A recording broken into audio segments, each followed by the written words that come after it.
Environment. ये वो वाला चैप्टर है जिसके मुतल्लिक आप लोगों ने असाइनमेंट भी की थी। तो आई वुड अज्यूम कि आप लोगों ने इसको पढ़ के असाइनमेंट की होगी। तो हम थोड़ा सा पेस अपना तेज़ रखेंगे ताकि इस चैप्टर को हम जल्दी से ख़त्म करें, क्योंकि आपका जो ओवरऑल सिलेबस है हम काफ़ी पीछे हैं।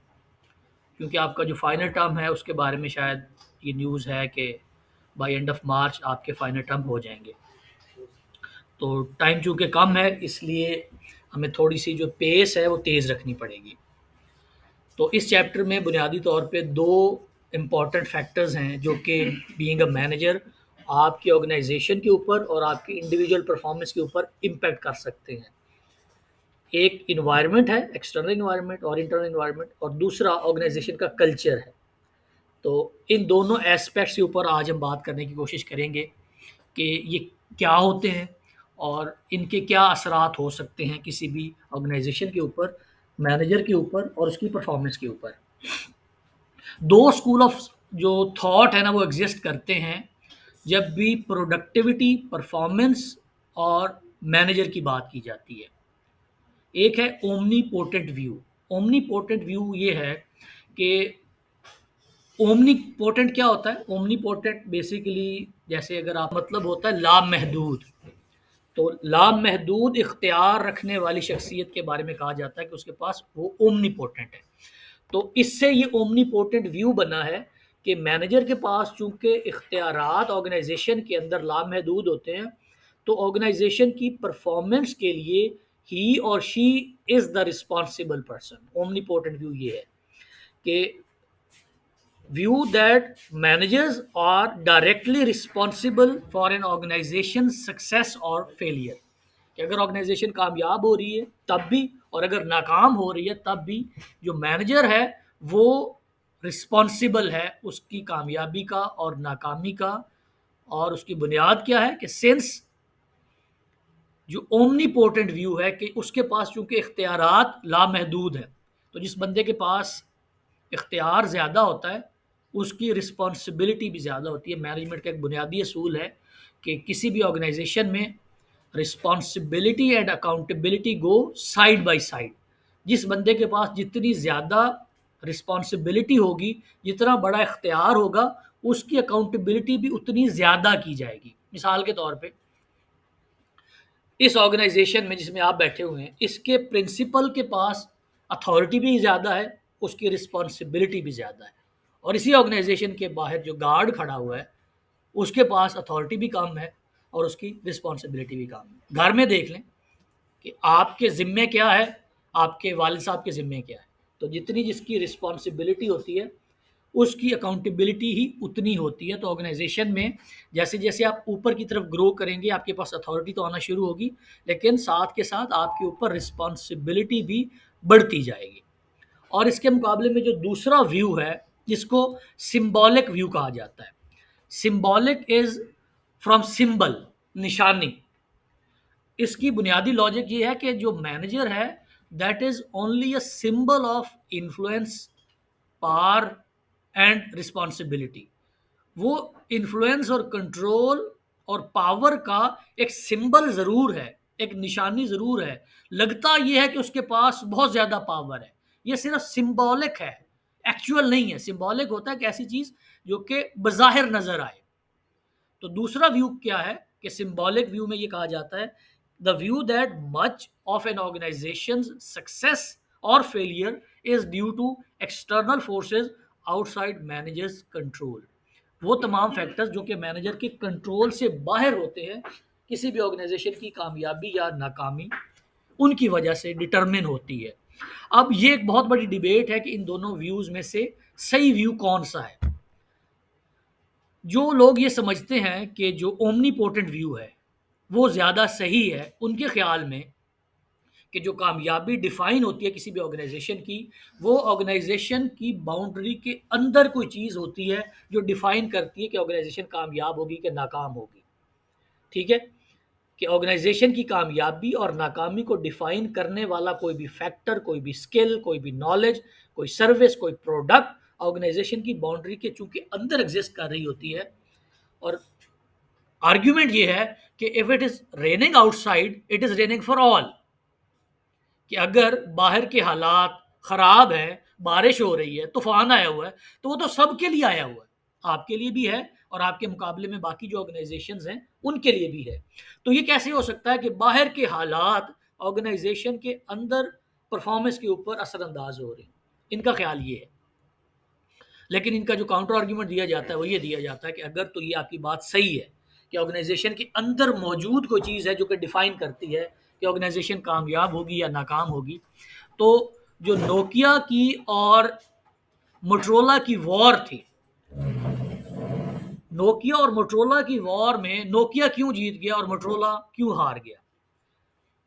उसकी वजह यह है कि Motorola was the first company जिसने टेलीकम्युनिकेशन की जो मोबाइल बनाने वाली सेलुलर कंपनीज हैं, जो मोबाइल मैन्युफैक्चरिंग कंपनीज हैं, Motorola was the first company जिसने सिक्स सिग्मा की क्वालिटी का जो एक्रीडिएशन होती है, जो स्टैंडर्ड है, वो अचीव किया था। सिक्स सिग्मा क्या होता है कि जब भी कहीं मैन्युफैक्चरिंग हो रही होती है तो बाय डिज़ाइन वहाँ पे कुछ फॉल्ट्स आएंगे, कुछ चीज़ें ख़राब बनेंगी। मशीन बना रही ना चीज़ें, तो कुछ चीज़ें ख़राब बनेंगी।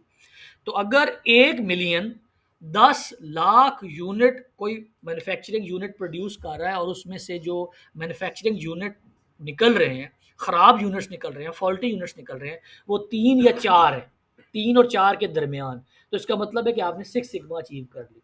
तो मोटरोला ने सिक्स सिग्मा अचीव कर ली थी कि उनका जो इंटरनल क्वालिटी एश्योरेंस का प्रोसेस था, मैन्युफैक्चरिंग का प्रोसेस था, वो इतना सोफिस्टिकेटेड था कि 10 लाख मोबाइल बनते थे और उनमें से 3 या 4 ख़राब होते थे। इसके बावजूद वो नाकाम हो गया in comparison with the Nokia, उस वक्त नोकिया के मुकाबले में। तो अगर तो ऑर्गेनाइजेशन के अंदर मौजूद फैक्टर्स ने कामयाबी डिफाइन करना होती तो मोटरोला को कामयाब होना चाहिए था, वो नाकाम हो गया। फिर सेम केस अप्लाई हुआ जब बाकी स्मार्टफोन्स लॉन्च कर दिए गए और नोकिया ने स्मार्टफोन लॉन्च नहीं किया। तो इस केस में भी लगता ये है कि जो कामयाबी और नाकामी को डिफाइन करने वाला फैक्टर था वो बाहर था, क्योंकि मार्केट के अंदर कंपटीशन ने स्मार्टफोन लॉन्च कर दिया और कस्टमर की नीड बदल गई। कस्टमर को अब रिलायबल पक्का फ़ोन नहीं चाहिए, लंबी बैटरी वाला फ़ोन नहीं चाहिए। अब उसको स्मार्टफ़ोन चाहिए, टच स्क्रीन चाहिए जिसके अंदर अच्छा उसका डिस्प्ले हो। तो अब ये दोनों जो एग्ज़ाम्पल्स हैं, इनसे तो ये लगता है कि जो कामयाबी या नाकामी का फैक्टर जिसने डिफ़ाइन किया, वो दोनों दफ़ा ऑर्गेनाइज़ेशन से बाहर था। तो ये एक डिबेट है, जो लोग ये समझते हैं कि ऑर्गेनाइजेशन के बाहर वाला फैक्टर जो होता है, ऑर्गेनाइजेशन के कंट्रोल से जो बाहर फैक्टर होता है, वो ज़्यादा डिटरमिन करता है कि ऑर्गेनाइजेशन कामयाब होगी या नाकाम होगी। कोडेक का केस, हमने कोडेक का केस एक मैंने आपको सुनाया था, आपको कहा भी था कि उसको स्टडी भी करके, उस केस में भी यही हुआ कि ऑर्गेनाइजेशन के अंदर जो इन्वायरमेंट है, जो उनका अपना प्रोसेस है, वो इतना ज़्यादा स्ट्रॉन्ग है कि तकरीबन 100 साल उन्होंने 80% of the global market capture करके रखी।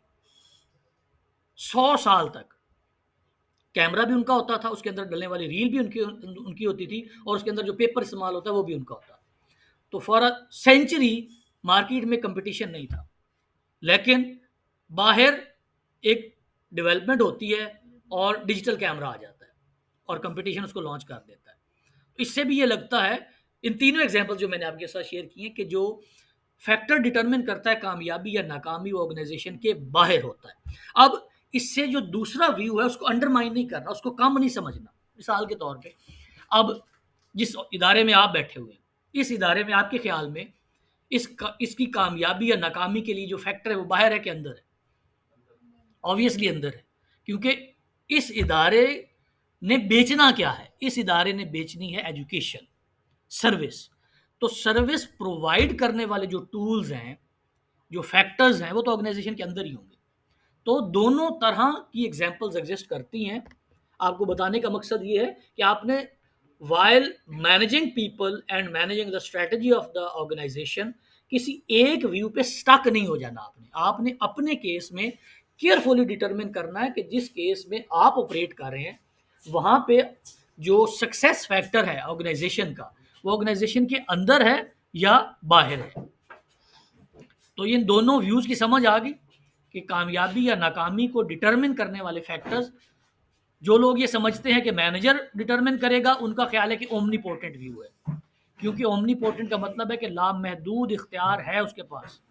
दूसरे कहते हैं कि नहीं, ये सिंबॉलिक है, बज़ाहिर लगता है कि अब जो मैनेजर है उसके पास बहुत इख्तियार है और बहुत रिस्पॉन्सिबिलिटी है, बहुत अथॉरिटी है। वो सिर्फ सिंबलाइज करता है इन्फ्लुएंस को, कंट्रोल को, पावर को, होती नहीं है। जो फैक्टर डिटरमिन करेगा कामयाबी या नाकामी का, वो ऑर्गेनाइजेशन के या मैनेजर के कंट्रोल से बाहर होता है। अब रियलिटी क्या है? सिंथेसिस का वर्ड कभी सुना है? Synthesis, what is synthesis? एक जर्मन फिलोसफर थे हेगल। उन्होंने कहा था कि जो रियलिटी बनती है ना, वो इस तरह बनती है कि एक थीसिस होता है। थीसिस बनता है, थीसिस का मतलब होता है कि मैंने एक आर्ग्यूमेंट बनाया। अब इस आर्ग्यूमेंट के अंदर, इस थीसिस के अंदर एक इनबिल्ट कोई ना कोई फ्लॉ होगा, क्योंकि मैं एक इंसान हूं और इंसान से गलती हो जाती है। अब आपने मेरे उस आर्ग्यूमेंट, मेरे उस थीसिस के मुकाबले में एक एंटी थीसिस बना दिया, उस थीसिस के खिलाफ एक एंटी थीसिस बना दिया। अब चूंकि जो एंटी थीसिस बना है वो थीसिस से ही बना है, तो आपने थीसिस और एंटी थीसिस के दरमियान दोनों चीज़ें जो कॉमन थी उनको मिला के एक तीसरा आर्ग्यूमेंट बना दिया, जिसको सिंथेसिस कहा जाता है। अब सिंथेसिस फिर एक थीसिस है, उस थीसिस में से किसी और बंदे ने कहा कि इसमें ये फलां खामी है, तो एक और एंटी थीसिस बन गया। तो ये इंसानियत इस तरह स्टेप बाय स्टेप अपने नॉलेज में, अपने रिवायात में, अपने विजडम में तरक्की करती है कि इंसान एक चीज़ सोचता है, उसमें कुछ कमियां और गलतियां होती है, तो उसके मुकाबले में एंटी थीसिस बन जाता है। फिर दोनों चूंकि एक दूसरे से निकले होते हैं, तो कुछ कॉमन ग्राउंड्स होते हैं, उनसे सिंथेसिस बन जाता है। तो सिंथेसिस होता है a result of thesis and anti thesis. एक आर्ग्यूमेंट और उसके एंटी जो आर्ग्यूमेंट होता है, उनमें से जो कॉमन चीज़ें होती हैं उनसे निकल के आता है, सिंथेसिस उसको कहा जाता है। मतलब इसको समझिए कि एक ऐसी मुश्तरका चीज़ जो कि दो अपोजिंग आर्ग्यूमेंट्स के दरमियान हो, उसको सिंथेसिस कहा जाता है। तो ओमनीपोटेंट और सिंबॉलिक व्यू में जो सिंथेसिस बनता है, क्योंकि बज़ाहिर हमें वो एक थीसिस है और एक एंटी थीसिस है। एक कहता है कि कामयाबी या नाकामी ऑर्गेनाइजेशन के अंदर मौजूद मैनेजर के कंट्रोल में है, ये थीसिस है। इसके मुकाबले में एंटी थीसिस क्या कहता है कि नहीं, कामयाबी या नाकामी मैनेजर के कंट्रोल में नहीं है, वो एक सिंबॉलिक चीज़ है कि उसके पास कंट्रोल है, पावर है, अथॉरिटी है, लेकिन जो फैक्टर इन्फ्लुएंस करते हैं वो उसके कंट्रोल से बाहर होते हैं। तो इन दोनों चीज़ों से जो मिल के चीज़ बनती है उसको हम सिंथेसिस कहते हैं। कि मैनेजर ना तो इतना पावरफुल होता है और ना इतना हेल्पलेस होता है, लेकिन उसके ऊपर कुछ कंस्ट्रेंट्स होती हैं, कुछ उसकी लिमिटेशंस होती हैं, कुछ ऐसी बाउंड्रीज होती हैं जिनको वो क्रॉस नहीं कर सकता। तो इस वजह से सिंथेसिस होता है कि कुछ ऐसे फैक्टर्स होते हैं जो ऑर्गेनाइजेशन के अंदर होते हैं और कुछ ऐसे फैक्टर्स होते हैं जो ऑर्गेनाइजेशन के बाहर होते हैं। कुछ एक्सटर्नल कंस्ट्रेंट्स होती हैं, कुछ इंटरनल कंस्ट्रेंट्स होती हैं। अब ये इंटरनल कंस्ट्रेंट ये है ना कि देखिए, इस क्लास में भी एक इंटरनल कंस्ट्रेंट है कि हम एक लैब में बैठे हुए हैं जिसमें हम बहुत सारे काम जो कि करने चाहिए थे हम नहीं कर पा रहे क्योंकि ये कंस्ट्रेंट है। तो कुछ इंटरनल कंस्ट्रेंट्स होती हैं, कुछ इंटरनल लिमिटेशंस होती हैं और कुछ एक्सटर्नल लिमिटेशंस होती हैं। अब इसको जो मैनेजर की डिस्क्रिशन है, डिस्क्रिशन क्या होती है? डिस्क्रिशन होती है कि मर्जी, आज़ादी। मैनेजर की जो मैनेजरियल डिस्क्रिशन है टू मेक डिसीजन, इसके ऊपर दो चीज़ें हैं जो कि असरअंदाज होती हैं, जो इसको लिमिट करती हैं, जो कंस्ट्रेंट पैदा करती हैं, जो लिमिटेशन पैदा करती हैं। एक ऑर्गेनाइजेशन का इन्वायरमेंट होता है और एक ऑर्गेनाइजेशन का कल्चर होता है। ये दोनों चीज़ें क्या होती हैं, इनके ऊपर आगे जाके हम बात करेंगे कि ऑर्गेनाइजेशन के कल्चर से क्या क्या मुराद है और ऑर्गेनाइजेशन का जो इन्वायरमेंट है उससे क्या मुराद है। तो अब तक की बात का जो एक क्रक्स बनता है वो ये बनता है कि सक्सेस ऑफ एन ऑर्गेनाइजेशन को डिफाइन करते हुए आपको इंटरनल फैक्टर्स को भी देखना होता है और एक्सटर्नल फैक्टर्स को भी देखना होता है। और केस टू केस ये वेरी करेगा हर ऑर्गेनाइजेशन के लिए कि जो सक्सेस फैक्टर है वो कहाँ पे लाए करता है, वो ऑर्गेनाइजेशन के अंदर है या बाहर है। और मैनेजर की जो एबिलिटी है टू डिवाइस अ स्ट्रेटजी, उसके ऊपर जो लिमिटेशंस हैं वो कुछ इंटरनल होती हैं और कुछ एक्सटर्नल होती हैं। एक्सटर्नल इन्वायरमेंट और चैलेंजेस क्या क्या होते हैं?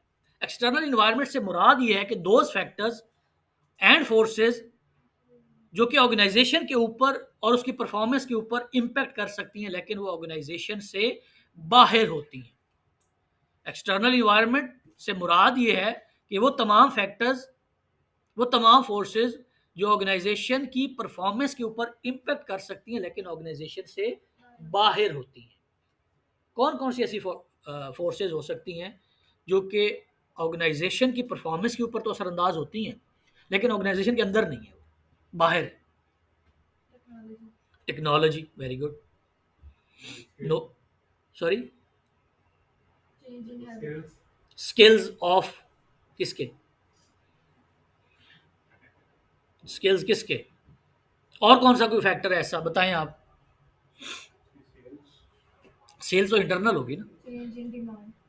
चेंज इन डिमांड, मार्केट में कस्टमर की डिमांड बदल जाए, प्रोडक्ट की डिमांड बदल जाए, तो ये वो वाले तमाम फैक्टर्स हैं जो कि ऑर्गेनाइजेशन के बाहर होते हैं लेकिन ऑर्गेनाइजेशन की परफॉर्मेंस के ऊपर असरअंदाज होते हैं।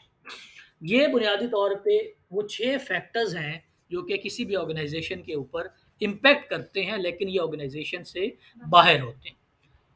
उस ऑर्गेनाइजेशन के बाहर जो पहला फैक्टर होता है वो उसका पॉलिटिकल या लीगल सिस्टम होता है, पॉलिटिकल या लीगल इन्वायरमेंट होता है, इसके असर पड़ते हैं। पिछली क्लास में जैसे हमने एग्जांपल से बात की थी कि जैसे पंजाब के अंदर सर्विसेज के ऊपर 16% टैक्स लगा दिया, सूबे ने 16% टैक्स लगा दिया, तो वो वाले तमाम बिजनेसेस जो ट्रेडिंग में हैं, शालमी मार्केट और ये सारी जितनी भी आपकी जो होल सेल की मार्केट है, वो तो 1%, आधे परसेंट पे ऑपरेट कर रही होती है।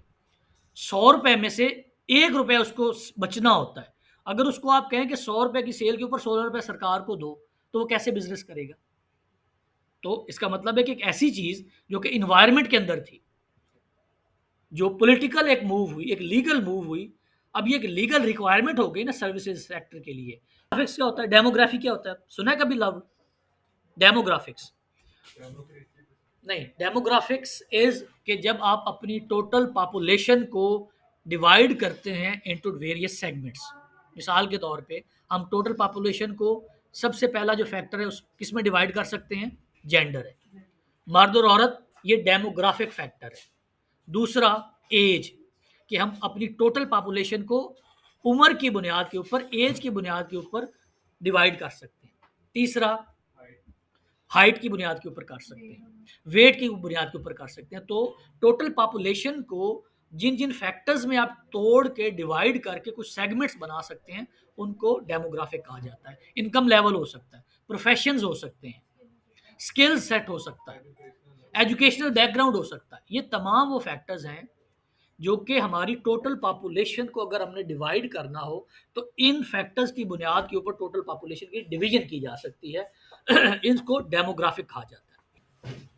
सोशो कल्चरल इन्वायरमेंट वो होता है कि आपके मुआशरे के अंदर कुछ सोसाइटल सेगमेंट्स बन जाते हैं, बेसिक्स, जिसकी बुनियाद होती है कि ये किस सोशल बैकग्राउंड से ताल्लुक़ रखते हैं। और कल्चर, जैसे हमने पिछली क्लास में कहा था कि सोशो इकोनॉमिक कल्चर की बुनियाद के ऊपर कुछ ऑर्गेनाइजेशंस के ऊपर फैक्टर हैं जो कि डिटरमिन कर रहे होते हैं उसकी सक्सेस या उसकी फेलियर को। कुछ ऐसे सोशो कल्चरल इन्वायरमेंट के फैक्टर्स हैं जिनकी वजह से हमने लास्ट टाइम बात की थी कि मैकडोनल्ड और नेस्ले की एक पूरी प्रोडक्ट लाइन है जो कि पाकिस्तान में मौजूद नहीं है।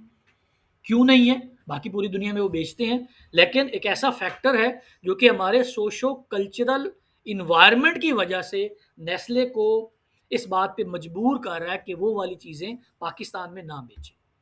मैकडोनल्ड को मजबूर कर रहा है कि इंडिया के अंदर जो उनका वो मैक बर्गर है वो ना बेचें, क्योंकि उसके अंदर मीट इस्तेमाल होता है, बीफ का मीट इस्तेमाल होता है। तो ऑर्गेनाइजेशन के जो ऑपरेट करने की है आज़ादी या जो उसकी कंस्ट्रेंट बनती है, उसमें जो अगला फैक्टर है दैट इज सोशो कल्चरल।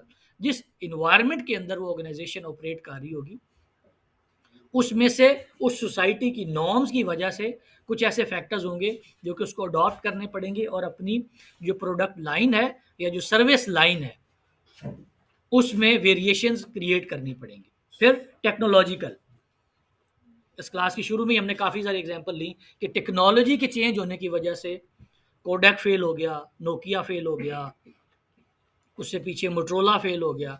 बहुत सारी ऑर्गेनाइजेशंस हैं जिन्होंने अडॉप्ट नहीं किया टू द टेक्नोलॉजी, और फिर टेक्नोलॉजी को अडॉप्ट करके जो लेटेस्ट ट्रेंड्स हैं उनको अगर अडॉप्ट नहीं किया जाएगा तो भी ऑर्गेनाइजेशन फेल हो सकती है। आपको पता है फेसबुक की तरह की एक चीज़ फेसबुक से पहले भी थी। ऑर्किड का नाम सुना है आप लोगों ने? ऑर्किड पहला सोशल मीडिया का जो प्लेटफॉर्म था, दैट वाज ऑर्किड। और जो काम हम इस वक्त व्हाट्सएप पे करते हैं या फेसबुक के मैसेंजर पे करते हैं, यही काम याहू का मैसेंजर भी होता था। तो टेक्नोलॉजिकल जो अडॉप्टेशन थी वो की तो सही, लेकिन जो latest trends in the technology थे उनको चूंकि अडॉप्ट नहीं किया, तो अब जो याहू का मैसेंजर है उसका भी आपको नहीं पता होगा, ऑर्किड का भी आपको नहीं पता होगा। तो और फिर एक और जो फैक्टर है दैट इज ग्लोबल। अब हमने जो एक वो पढ़ी थी क्लास जिसमें हमने तमाम वो जो मल्टीनेशनल और बायलैटरल इदारों के बारे में बात की थी कि अब वर्ल्ड ट्रेड ऑर्गेनाइजेशन की उस ट्रीटी के बाद दुनिया में मौजूद हर ऑर्गेनाइजेशन को इस बात की आज़ादी है कि वो किसी भी मुल्क में जाके ऑपरेट कर सकती है। तो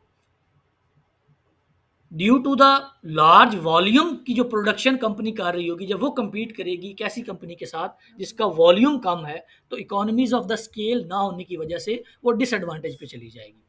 तो अब ये तमाम वो फैक्टर्स हैं जो कि इन्वायरमेंट में एग्जिस्ट करते हैं, लेकिन 4-5 एग्जांपल्स ऐसी हमने देखी कि जिनमें किसी भी कंपनी की कामयाबी या नाकामी को डिटरमिन करने वाला फैक्टर ऐसा था जो कि इन्वायरमेंट में था, बाहर था ऑर्गेनाइजेशन के, जिसकी वजह से वो कंपनी नाकाम हो गई।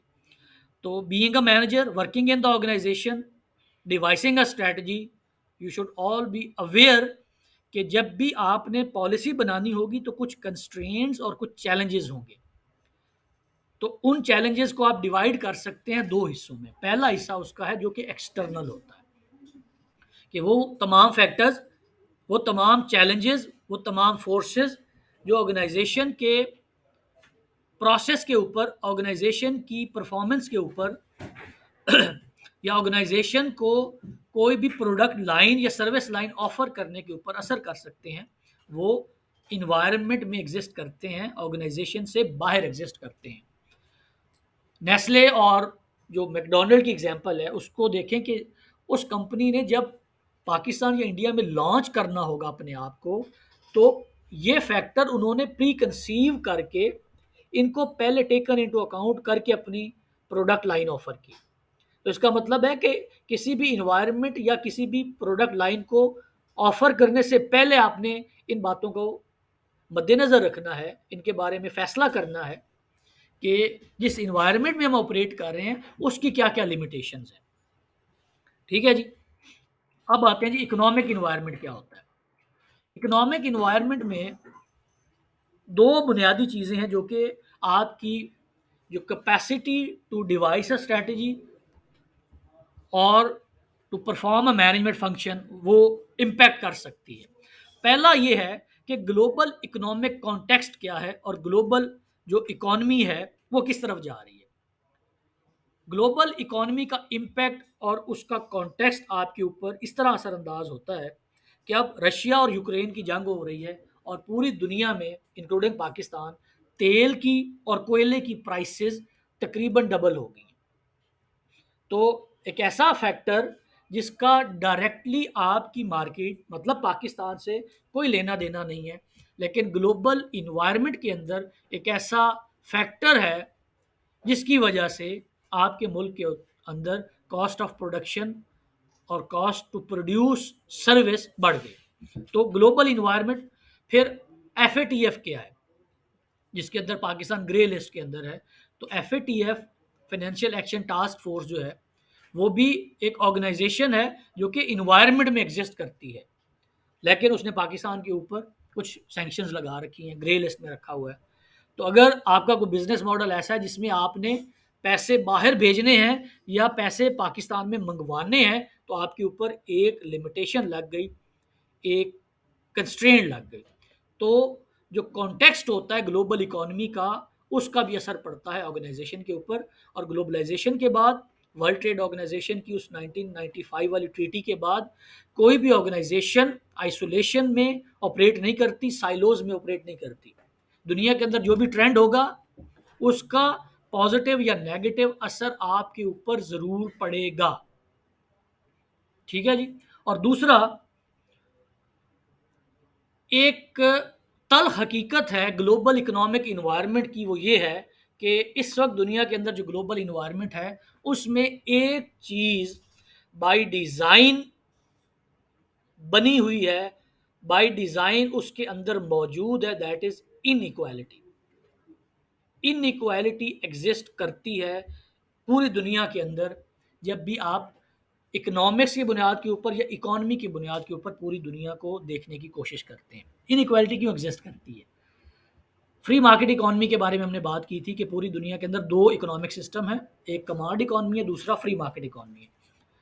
और कमांड इकोनॉमी सिर्फ रशिया के अंदर है, चीन के अंदर है और कुछ इंडिया के अंदर है, बाकी पूरी दुनिया में फ्री मार्केट इकोनॉमी है इंक्लूडिंग पाकिस्तान, और इसका इमाम अमेरिका है। तो फ्री मार्केट इकोनॉमी का जो बुनियादी प्रिंसिपल है वो ये है कि मार्केट फोर्सेस डिटरमिन करेंगी कि किसी भी चीज़ की प्राइस क्या होगी। जिस चीज़ की डिमांड ज़्यादा होगी उसकी प्राइस ज़्यादा हो जाएगी, जिसकी डिमांड कम होगी प्राइस कम हो जाएगी, जिस चीज़ की सप्लाई ज़्यादा होगी उसकी प्राइस कम हो जाएगी, जिसकी सप्लाई कम होगी उसकी प्राइस कम हो जाएगी। तो फ्री मार्केट इकोनॉमी डिटरमिन करेगी। अब ये जो डिज़ाइन है ना इकोनॉमिक सिस्टम का, इसमें इनइक्वालिटी एग्जिस्ट करती, क्यों करती है।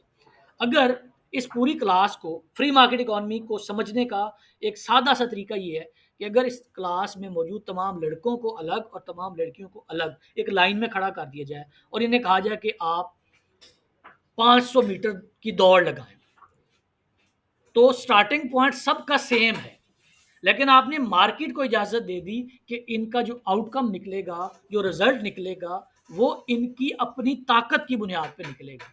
तो क्या 500 मीटर तक पहुंचते पहुंचते आप तमाम लोग बराबर भाग रहे होंगे? कुछ आगे होंगे, कुछ पीछे होंगे। Same applies to the global economic system. तमाम लोगों को इक्वल अपॉर्चुनिटी मिलने के बावजूद कुछ हैव्स होंगे, कुछ हैव नॉट्स होंगे, कुछ के पास बहुत ज़्यादा पैसा होगा और कुछ के पास पैसा नहीं होगा। इसी को मैनेज करने के लिए ये जो सोशल रियासतें बनी हैं कि हमारा बहुत अच्छा सोशल सिक्योरिटी का निज़ाम है। सोशल सिक्योरिटी क्या है कि अमीर लोगों से लिया जाए और गरीबों को दिया जाए। पाकिस्तान में भी टैक्स यूँ लिया जाता है, अमीर से लो गरीब को दो, ताकि ये जो डिवीजन है, ये डिवीजन क्यों, इस डिवीजन को क्यों नहीं ख़त्म किया जाता? क्योंकि ये डिवीजन इस ग्लोबल इकोनॉमिक सिस्टम का हिस्सा है, इसके बगैर ये सिस्टम चल ही नहीं सकता। तो बीइंग अ मैनेजर आपको इस बात को अवेयर होना है, इसको लोकल कॉन्टेक्स्ट में समझें कि ये जो इनइक्वालिटी होती है इसका रिफ्लेक्शन क्या पड़ता है किसी भी ऑर्गेनाइजेशन के ऊपर। ये पंजाब ग्रुप के अलाइड स्कूल सिस्टम उन्होंने निकाला है, और इसके साथ एक और स्कूल सिस्टम भी उन्होंने निकाला है, उसका नाम स्किप कर गया मेरे माइंड से अचानक। नहीं, एजुकेटर्स नहीं है, एक और स्कूल सिस्टम है जिसकी फीस इससे अलाइड से आधी है। नहीं, बीकन हाउस तो पंजाब वालों का है। इस, हाँ, इस तरह का एजुकेशन फॉर ऑल, ये एजुकेशन फॉर ऑल ईफा है, वेरी गुड, जबरदस्त, ईफा नाम है उसका, एजुकेशन फॉर ऑल। तो ये क्यों करना पड़ा कि एक ऑर्गेनाइजेशन जिसने स्कूल सिस्टम एक लॉन्च किया, उसमें एक सर्टन लेवल की फीस रखी, और फिर उसी ऑर्गेनाइजेशन ने एक और स्कूल सिस्टम लॉन्च किया, उसमें कम फीस रखी। तो क्योंकि जो इकोनॉमी है, हमारी लोकल इकोनॉमी हो या ग्लोबल इकोनॉमी हो, इसमें एक इंडिजिनस इनइक्वालिटी एग्जिस्ट करती है। चाहे अमेरिका में चले जाएं, चाहे बरतानिया में चले जाएं, वहाँ पे भी यही होगा, वहाँ पे कुछ लोग अनएम्प्लॉयड फैल रहे होंगे। तो ये भी दूसरा फैक्टर है, जब भी आपने इकोनॉमिक इन्वायरमेंट को कंसीडर करना है और अपनी स्ट्रैटेजी बनानी है, तो ये वाला फैक्टर भी डिटरमिन ज़रूर करना है और इसको मद्देनज़र रखना है कि जिस मार्केट के अंदर आप ऑपरेट कर रहे होंगे, जिसके लिए प्रोडक्ट या सर्विस बना रहे हैं, उसके अंदर इनइक्वालिटी एग्जिस्ट करेगी, हमेशा होगी।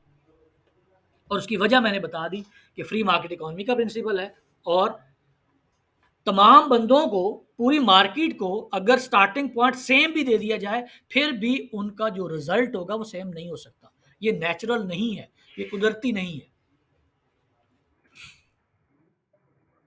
उसके बाद ये डेमोग्राफिक इन्वायरमेंट, डेमोग्राफिक इन्वायरमेंट की जैसे हमने पहले इसकी जो डेफिनेशन है वो देख ली कि अगर आप अपनी टोटल पॉपुलेशन जिसको आप टारगेट करने जा रहे हैं उसको आप डिवाइड करते हैं on the basis of age, sex, gender, income level, education, socio economic background. तो आपने टोटल पॉपुलेशन को जब डिवाइड किया है के बारे में कहा जाता है। तो जो डेमोग्राफी की बुनियाद के ऊपर डिवाइड करना है, पूरी दुनिया में ट्रेंड्स हैं कि इस तरह डिवाइड किया जाता है कि कुछ तो खैर आपसे इररेलेवेंट है, जैसे 1883 से लेके 1900 तक जो जनरेशन उसको कहा जाता है कि ये लॉस्ट जनरेशन है। फिर 1991 से लेके 27 तक को ग्रेटेस्ट जनरेशन कहा जाता है। 28 से 45 तक की जनरेशन को साइलेंट जनरेशन कहा जाता है। 46 से 64 बेबी बूमर्स। फिर जनरेशन एक्स कहा जाता है 65 से 80 तक। मिलेनियल्स हैं 81 से 96 तक। जनरेशन जी इज 97 से 2012। और जनरेशन अल्फा जो अब 2010 के बाद पैदा हुए हैं। तो ये वो तमाम फैक्टर्स हैं जिनकी वजह से जी जो कि असरअंदाज होते हैं किसी भी ऑर्गेनाइजेशन के उन फैक्टर्स के ऊपर जो कि इम्पैक्ट करते हैं उनकी पॉलिसी के ऊपर। और जो स्ट्रक्चर है ऑर्गेनाइजेशन का उसके ऊपर असरअंदाज होते हैं, क्योंकि जो स्ट्रक्चर ऑफ द पॉपुलेशन है जो उसको आप डिवाइड करेंगे इनटू वेरियस सेगमेंट्स।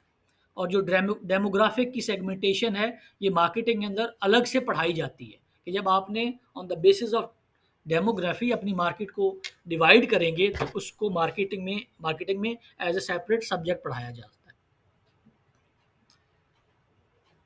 ठीक है जी। इम्पैक्ट कैसे करता है जो एक्सटर्नल इन्वायरमेंट होता है मैनेजर के ऊपर, इम्पैक्ट ऐसे करता है कि किसी भी ऑर्गेनाइजेशन के अंदर जो एम्प्लॉयमेंट है और जो जॉब्स हैं वो डायरेक्टली लिंक्ड होती हैं विद द एक्सटर्नल इन्वायरमेंट।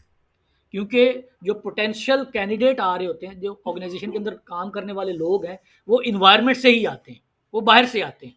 तो जिस तरह का इन्वायरमेंट होगा, जिस तरह की लेबर फोर्स, जिन स्किल सेट के साथ लेबर फोर्स अवेलेबल होगी, उसका असर पड़ेगा ऑर्गेनाइजेशन की परफॉर्मेंस के ऊपर और उस ऑर्गेनाइजेशन की पॉलिसीज के ऊपर और स्ट्रेटजीज के ऊपर।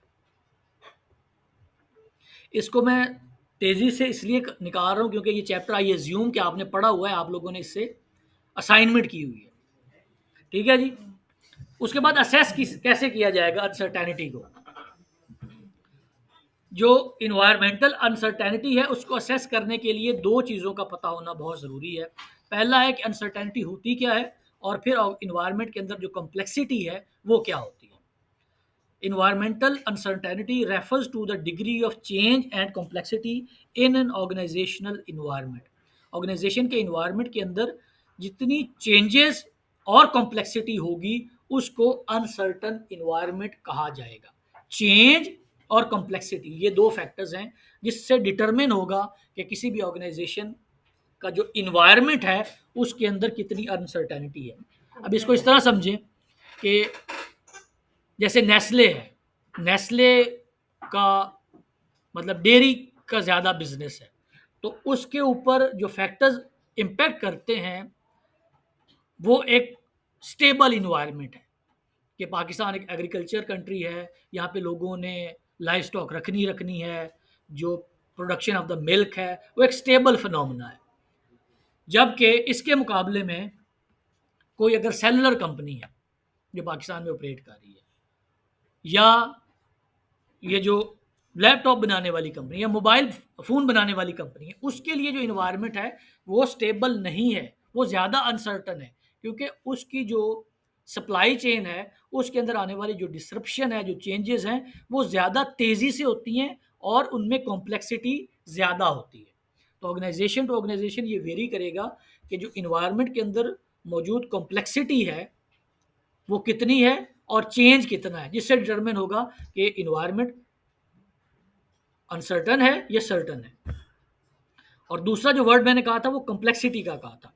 Complexity means the number of components in an organizational environment and the extent of the organization knowledge about the components. इसमें भी दो चीज़ें हैं कि इन्वायरमेंट के अंदर मौजूद वो कंपोनेंट जो ऑर्गेनाइजेशन के ऊपर असरअंदाज हो सकते हैं और ऑर्गेनाइजेशन को उनका कितना पता है, इससे डिटरमिन होगा कि कॉम्प्लेक्सिटी कितनी है, ऑर्गेनाइजेशन के ऊपर असरअंदाज होने वाले कितने कंपोनेंट्स हैं जो कि असर कर सकते हैं। और ऑर्गेनाइजेशन को उनका कितना नॉलेज है, कितना इदराक है, कितना फ़हम है, इससे पता लगेगा कि जो इन्वायरमेंट के अंदर मौजूद कॉम्प्लेक्सिटी है वो कितनी है। अब जो रीसेंट फिनोमेना जैसे ये कोविड का है, तो ये एक कॉम्प्लेक्स फिनोमेना था जिसने ऑर्गेनाइजेशंस की परफॉर्मेंस के ऊपर इम्पैक्ट किया। पाकिस्तान में ये इसलिए सिग्निफिकेंट नहीं हुआ कि हमने इसको, ये असरअंदाज तो हो रहा था लेकिन हमारे पास इसके बारे में नॉलेज ही इतना कम था कि हमने समझा ये तो फ्लू है। पाकिस्तान शायद 15 दिन से ज़्यादा लॉकडाउन नहीं रहा पूरे पाकिस्तान में। 15 दिन या 20 दिन के बाद हमने आहिस्ता आहिस्ता मार्केटें खोलना शुरू कर दी। तो नॉलेज एक कंपोनेंट का होना, और फिर उस नॉलेज की बुनियाद के ऊपर उसका असर का नॉलेज होना, कितने कंपोनेंट्स हैं और उन कंपोनेंट्स का पूरा पूरा नॉलेज होना, इन दोनों को मिला के कहा जाता है कि इन्वायरमेंट के अंदर मौजूद कितनी कॉम्प्लेक्सिटी है। ठीक है जी, समझ आ गई है?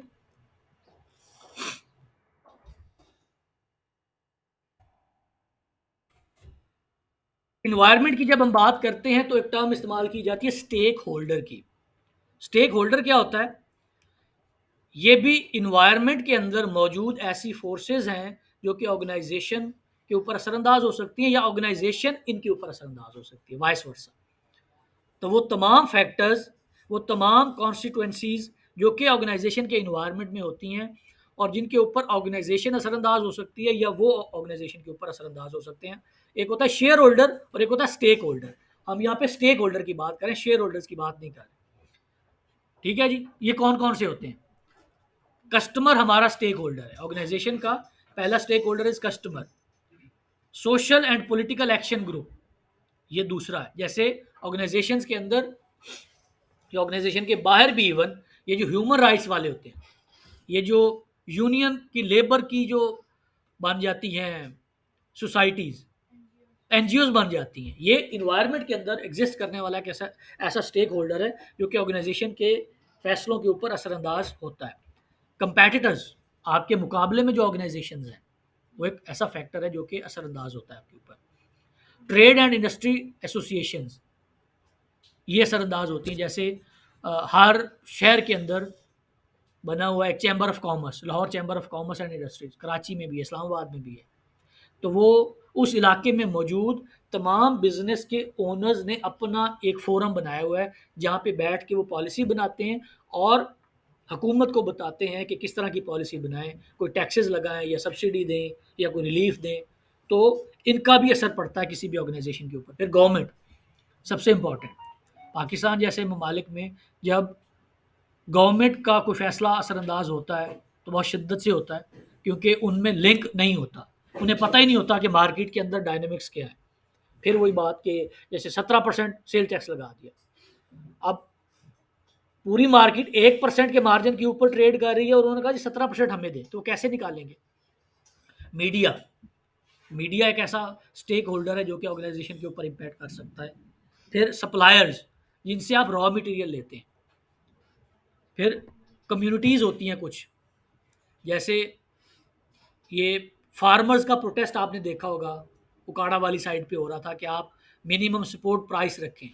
तो कुछ ऐसे ग्रुप्स बन जाते हैं, कुछ कम्युनिटीज़ बन जाती हैं जो कि इकट्ठे होके एक लॉबी क्रिएट करके एक पावर का एंटिटी बना के आपके ऑर्गेनाइजेशन के ऊपर असरअंदाज कर सकती हैं। हुकूमत के खिलाफ आपने अमूमन सुना होगा कि इनके जो वो कॉन्ट्रेक्चुअल स्टाफ होता है वो एहतजाज कर होता है कि हमें परमानेंट करें। फिर शेयर होल्डर, वो लोग जिन्होंने आपके ऑर्गेनाइजेशन के अंदर पैसा लगाया हुआ, तो वो भी असरअंदाज हो सकते हैं। यूनियन, ये एम्प्लॉय यूनियंस होती हैं, लेबर यूनियन है। फिर एम्प्लॉयज़ खुद, वो भी असरअंदाज हो सकते हैं कि अगर आपकी ऑर्गेनाइजेशन कोई फ़ैसला करने लगी है। तो ये तमाम वो फोर्सेस हैं जो कि स्टेक होल्डर की कैटेगरी में आती हैं जिनका असर आपकी ऑर्गेनाइजेशन के ऊपर पड़ सकता है। अच्छा जी, चैप्टर के शुरू में मैंने कहा था कि दो इंपॉर्टेंट चीज़ें हैं जो इस चैप्टर के स्कोप के अंदर आती हैं। One is culture and other is environment. Environment के बारे में हमने ब्रीफली बात कर दी है। अब आगे जो बात है that is of organizational culture. Organization का जो कल्चर होता है उसका क्या असर पड़ता है। सबसे पहले देखें जी, ऑर्गेनाइजेशन कल्चर होता क्या है। ये shared values, principles, traditions and ways of doing that influence the way organizational members act and that distinguish the organization from other organization. Shared values and principles, और जिस तरह कोई काम किया जाता है, the way of doing things, जिससे किसी भी ऑर्गेनाइजेशन को डिस्टिंग्विश किया जा सकेगा किसी दूसरी ऑर्गेनाइजेशन से, इसको ऑर्गेनाइजेशन का कल्चर कहा जाता है। अब चूंकि आपका इदारा तो बहुत बड़ा इदारा नहीं है, लेकिन बड़े इदारों के अंदर जो डिफरेंट डिपार्टमेंट्स होते हैं उनके लोगों को वैसे ही डिफाइन कर दिया जाता है और वो वैसे ही पता चल जाता है कि ये फलां कल्चर का है या फलां इदारे का है। अब आपका तो चूंकि छोटा इदारा है, यहाँ पे भी डिवीजन होगी कि सीएस वालों को अलग से देखा जा सकता होगा, बीबीए वालों को अलग से देखा जा सकता होगा। तो वो क्या होता है कि जो शेयर्ड वैल्यूज़ होती हैं, जो शेयर्ड प्रिंसिपल्स होते हैं, इनसे किसी भी ऑर्गेनाइजेशन का कल्चर बनता है। तीन जो बुनियादी इम्प्लीकेशंस है ना कल्चर के बारे में समझने के लिए, वो क्या है? पहली बात ये कि कल्चर एक परसेप्शन होती है। परसेप्शन क्या होती है? परसेप्शन इज समथिंग जिसको विजुलाइज करते हैं, फिजिकल नहीं होती। Perception is not physical. एक ऐसी विजुअलाइजेशन है जो कि आपके ख्याल में एग्जिस्ट करती है। तो कल्चर जो बनता है ऑर्गेनाइजेशन का वही होता है कि आप लोगों का ख्याल होता है कि इस ऑर्गेनाइजेशन में ये चीज़ें हैं। कल्चर के अंदर शेयर्ड ट्रेडिशंस होती हैं, जैसे हमने कहा, शेयर्ड वैल्यूज़। अब वैल्यूज़ तो फिजिकल नहीं होती। फिर प्रिंसिपल्स, असूल भी फिजिकल नहीं होते। ट्रेडिशंस, ये भी फिजिकल नहीं होती। तो ये जो तीनों चीज़ें मिलकर कल्चर बनाती हैं, ये बेस्ड ऑन परसेप्शन होती है। और परसेप्शन के बारे में जैसे मैंने पहले कहा था कि परसेप्शन इज जो कि फिजिकल नहीं है, विजुअल है। और परसेप्शन के बारे में हमेशा ये बात याद रखें कि perception may be based on reality and may not be based on reality. कभी भी परसेप्शन को हकीकत नहीं समझना। तो इसका मतलब है कि कल्चर को भी कभी हकीकत नहीं समझना, क्योंकि परसेप्शन इज कि एक चीज़ को देख के एक बंदा एक नतीजा निकालेगा और दूसरा इंटायरली डिफरेंट नतीजा निकालेगा। तो पहली इंप्लीकेशन क्या है कि कल्चर इज अ परसेप्शन। ये फिजिकल नहीं होता, ये एक ऐसी ख्याली चीज़ है जो कि शेयर्ड वैल्यूज़, प्रिंसिपल्स और ट्रेडिशंस की बुनियाद के ऊपर ऑर्गेनाइजेशन के अंदर एग्जिस्ट करती है, in the memory, in the mind of the employees. फिर दूसरा, culture is descriptive. Culture descriptive का मतलब होता है कि आप इसको डिस्क्राइब कर सकते हो, बयान कर सकते हो। फिजिकल नहीं होता, लेकिन आप इसको डिस्क्राइब कर सकते हो। Culture is descriptive. और जैसे मैंने पहले कहा था कि how employees perceive the culture, not whether they like it और नॉट। परसेप्शन है ना। बड़ी ऑर्गेनाइजेशंस में कुछ डिस्क्रिमिनेशंस होती हैं कि पुराने लोगों की इज्जत ज़्यादा है, पुराने लोगों के पास काम कम है। तो अब वेदर यू लाइक इट और not, it is a part of culture और डिस्क्रिप्टिव है। लिखा हुआ नहीं है कि सीनियर बंदे से काम ज़्यादा नहीं कराना या सीनियर बंदे की इज्जत करनी है, लेकिन पार्ट ऑफ कल्चर है। फिर कल्चर इज शेयर्ड। शेयर्ड का मतलब क्या है कि तमाम जो एम्प्लॉयज़ ऑफ द ऑर्गेनाइजेशन है, वो जब तक उसको ओन नहीं करेंगे वो कल्चर नहीं बनेगा। तमाम लोग जब तक उसको ओन नहीं करेंगे, शेयर नहीं करेंगे इन टर्म्स ऑफ कि ये हमारा एक सिमिलर टर्म्स हैं, ये कुछ ऐसी सिमिलर फैक्टर्स हैं जिनके ऊपर हम तमाम एग्री करते हैं, तो तब तक वो ऑर्गेनाइजेशन का कल्चर नहीं बनेगा। तो ऑर्गेनाइजेशन कल्चर इज, बुनियादी तौर पे कल्चर बनता कैसे है? Shared values, traditions, principles and way of doing things से मिल के बनता है। और कल्चर इज अ परसेप्शन। याद रखने वाली बात क्या है? Is a perception, is a descriptive, और ये शेयर्ड होता है। कल्चर की समझ आ गई है कि ऑर्गेनाइजेशन का कल्चर कैसे बनता है या किन से डिफाइन होता है, बनता कैसे, उसके ऊपर हम आगे जाके बात करेंगे। अच्छा जी, डायमेंशंस क्या क्या हो सकती हैं कल्चर की? अब ये वो डायमेंशंस हैं जिनसे डिफाइन होगा कि ऑर्गेनाइजेशन का जो कल्चर है वो कैसा है। मिसाल के तौर पे कुछ ऑर्गेनाइजेशन में आउटकम ओरिएंटेशन होती है। आउटकम ओरिएंटेशन क्या है? हमने इफेक्टिवनेस और एफिशिएंसी के ऊपर जब बात की थी कि अगर आपका पर्पस है कि एक काम अचीव कर दिया जाए तो आप इफेक्टिवनेस की बात कर रहे हैं, और जब आप ये बात करते हैं कि मिनिमम रिसोर्सेज से मैक्सिमम आउटपुट निकालेंगे तो तब आप एफिशिएंसी की बात करते हैं। तो जब भी आउटकम ओरिएंटेशन की बात की जाती है तो उसमें कहा जाता है कि आपने क्या अपना जो डिजायर्ड आउटकम था वो अचीव किया या नहीं, किस प्रोसेस से किया, इसके ऊपर फोकस नहीं होता। तो कुछ ऑर्गेनाइजेशंस के अंदर आपको प्रोसेस मिस नजर आएगा कि प्रोसेस की बात नहीं की जाती, पूछा जाता है ये काम हुआ या नहीं। अमूमन जो बड़ी ऑर्गेनाइजेशंस हैं वहां पे आउटकम ओरिएंटेशन ज्यादा होती है, क्योंकि वो इवॉल्व हुई होती हैं with the passage of time. तो वहाँ पे चीज़ों को करने के पॉलिसीज, प्रोसीजर और एसओपीज बने होते हैं। तो वहाँ पे ये टाइम नहीं ज़ाया किया जाता कि ये रिजल्ट कैसे आया है, इस आए वाले रास्ते के ऊपर बात नहीं होती, क्या नतीजा निकला इसके ऊपर बात होती है। तो एक जो फैक्टर है, एक जो डायमेंशन है जिससे ऑर्गेनाइजेशन का कल्चर डिफाइन होगा वो ये होगा कि क्या वहाँ पे रिजल्ट्स के ऊपर बात होती है या मीन्स के ऊपर बात होती है। ठीक है, अब इसमें सही या गलत की बात नहीं है, ये इवॉल्व होती हैं ऑर्गेनाइजेशंस जैसे जैसे वो पुरानी होती जाएंगी। अब जाहिर है अगर कोई 3-4 साल पुराना इदारा है और वहाँ पे कोई नया इनकाउंटर होता है, कोई नई बात है जिसको डिफाइन करने की कोशिश की जा रही है, तो वहाँ पे आउटकम भी डिफाइन करना उतना ही ज़रूरी है जितना उस आउटकम तक पहुँचने का रास्ता ज़रूरी है। लेकिन अगर कोई इदारा है जहाँ पे हर काम को करने का प्रोसेस, प्रोसीजर, एसओपी, पॉलिसी बनी हुई है, तो उस प्रोसेस के ऊपर टाइम वेस्ट नहीं किया जाएगा, सिर्फ आउटकम की बात की जाएगी। फिर दूसरी डायमेंशन है पीपल ओरिएंटेशन। अमूमन मेरे अपने तजर्बे में अगर मैं ऑर्गेनाइजेशंस को डिवाइड करूं तो जितनी ऑर्गेनाइजेशन के साथ मेरा ताल्लुक किसी हद तक रहा है तो उसको मैं दो हिस्सों में डिवाइड कर सकता हूं। कुछ ऑर्गेनाइजेशंस होती हैं पीपल ओरिएंटेड और कुछ होती हैं प्रोसेस ओरिएंटेड। पीपल ओरिएंटेड वाले ये देखते हैं कि ये जो बंदा है ये क्या चाहता है और हमने इसको किस तरह फैसिलिटेट करना है। प्रोसेस ओरिएंटेड ऑर्गेनाइजेशन ये कहती हैं कि बंदे को साइड पे रखो, ये जो कह रहा है ना, ये जो काम हमसे चाहता है, हमारा प्रोसेस इसके बारे में क्या कहता है। मिसाल के तौर पे अगर आप में से कोई बंदा जिसका कोई मसला है, वो जाता है वहाँ पे स्टूडेंट अफेयर्स में जाके बात करता है कि मेरा ये मसला है, इसको कैसे हल करना है। तो अगर तो आपको ये कहा जाता है कि एप्लीकेशन लिख के लाओ, ये फॉर्म लेके आओ, मैं आप मुझे देंगे, मैं फलां को दूंगा, वो फलां उससे लेगा। तो क्या हो रहा है, प्रोसेस ओरिएंटेशन है। लेकिन अगर आपको बिठा के आपकी बात सुनी जाती है और मसले को एम्पैथी के साथ सॉल्व करने की कोशिश की जाती है, तो इसका क्या मतलब है कि पीपल ओरिएंटेशन है। सर्विस सेक्टर की ऑर्गेनाइजेशन वो पीपल ओरिएंटेड होती हैं और मैन्युफैक्चरिंग ऑर्गेनाइजेशन प्रोसेस ओरिएंटेड होती हैं। तो दूसरी डायमेंशन जिसके ऊपर आप ऑर्गेनाइजेशन के कल्चर को जज कर सकते हैं, या इन अदर वर्ड्स जब आप किसी ऑर्गेनाइजेशन में काम कर रहे होंगे तो आप अपनी ऑर्गेनाइजेशन का कल्चर जब बना रहे होंगे, तो ये दो फैक्टर्स भी आपने ज़रूर मद्देनज़र रखने हैं कि क्या हमने पीपल ओरिएंटेड रहना है या प्रोसेस ओरिएंटेड रहना है। ठीक है जी। फिर टीम ओरिएंटेशन। अब ये टीम ओरिएंटेशन की जो स्किल है, इसकी अहमियत को इस तरह समझें कि पूरी दुनिया में कोई भी बंदा टॉप मैनेजमेंट में नहीं जा सकता जब तक वो अच्छा टीम प्लेयर नहीं होगा।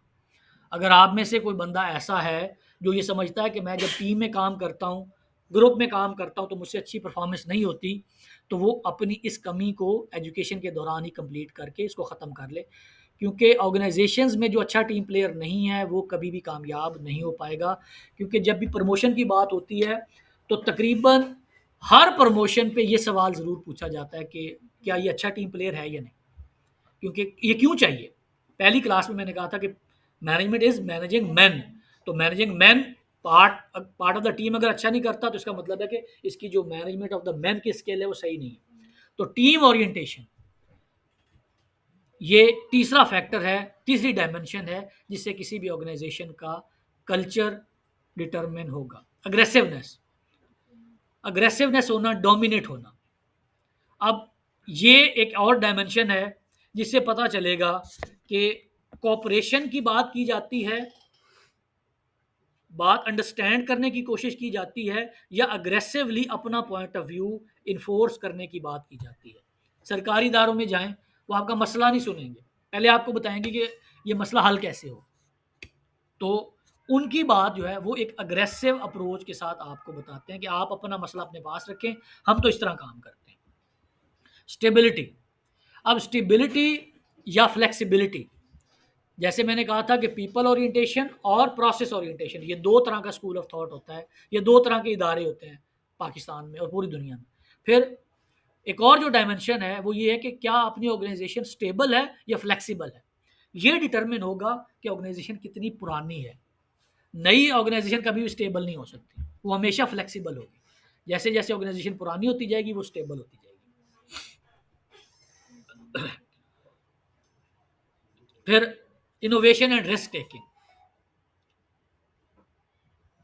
वैसे तो पाकिस्तान के केस में इररेलेवेंट ही है, क्योंकि risk taking in Pakistani culture is मतलब है ही नहीं। क्योंकि जब तक आप अपने बॉस से इजाज़त नहीं लेंगे, रिस्क टेकिंग और इनोवेशन तो तब होगी ना कि जब आपने अपने बिरते के ऊपर कोई फैसला किया, कोई रिस्क लिया।